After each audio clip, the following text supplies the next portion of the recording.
2010ஆம் ஆண்டு. அப்போது திமுக ஆளுங்கட்சி, அம்மா அவர்கள் எதிர்க்கட்சி. ஒரு பெரிய மிரட்டல் விடுத்து அம்மா அவர்களுக்கு எதிராக மதுரை மாவட்டத்தில் பல இடங்களில் போஸ்டர் ஒட்டியிருந்தார்கள். அந்த போஸ்டரில் அம்மா அவர்கள் மதுரைக்கு வந்தால் திரும்பி செல்ல மாட்டார், மதுரைக்கு அம்மா அவர்கள் வரக்கூடாது என்று மதுரை மாவட்டத்தில் பல இடங்களில் அந்த போஸ்டரை ஒட்டி பெரிய மிரட்டல் எல்லாம் கொடுத்தார்கள். அதேபோல் ஜெயா டிவிக்கும் மிரட்டல் தொலைபேசிகள், மிரட்டல் கடிதங்கள் வந்து கொண்டிருந்தது. ஜெயா டிவியின் செய்தி பிரிவினர் இந்த மிரட்டல்களை பற்றியெல்லாம் தியாகத்தலைவி சின்னம்மா அவர்களிடம் சொல்லி அம்மா அவர்களின் கவனத்திற்கு கொண்டு சென்றார்கள்.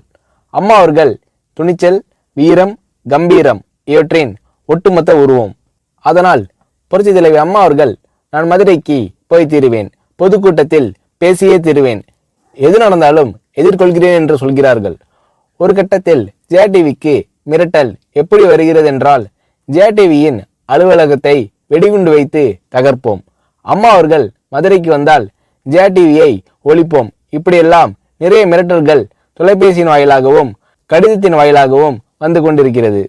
இந்த மிரட்டல்களை எல்லாம் கடந்து அம்மா அவர்கள் மதுரைக்கு சென்று பிரம்மாண்டமான பொதுக்கூட்டத்தில் லட்சக்கணக்கான மக்கள் மத்தியில் எழுச்சி உரையாற்றும் போது, ஒரு எதிர்க்கட்சியின் தலைவி என்ற முறையில் என்னை நீங்கள் மிரட்டுங்கள், ஒரு எதிர்க்கட்சியினை நான் நடத்துகிறேன் என்பதற்காக கழகத்தை மிரட்டுங்கள், ஜெயா டிவியை எதற்காக மிரட்டுகிறீர்கள், ஜெயா டிவியின் அலுவலகத்தை நீங்கள் தகர்ப்பீர்களா, ஜெயா டிவியை நீங்கள் ஒழித்து கட்டிவிடுவீர்களா, பார்க்கலாமா, ஜெயா டிவியை ஒழித்து கட்டிவிட்டால் என்னுடைய அரசியல் குரலை ஒழித்து விடலாம் என்று கனவு காணுகிறீர்களா? ஜெயா டிவி என் உயிருக்கும் மேலானது, நான் என்னுடைய உயிரை விட அதிகமாக நேசிப்பது, என்னுடைய அரசியல் கரமாக நான் போற்றி புகழ்வது, அதன் மேல் நீங்கள் கை வைப்பீர்களா, பார்க்கலாமா என்று எழுச்சி உரையாற்றினார் புரட்சி தலைவி அம்மா அவர்கள்.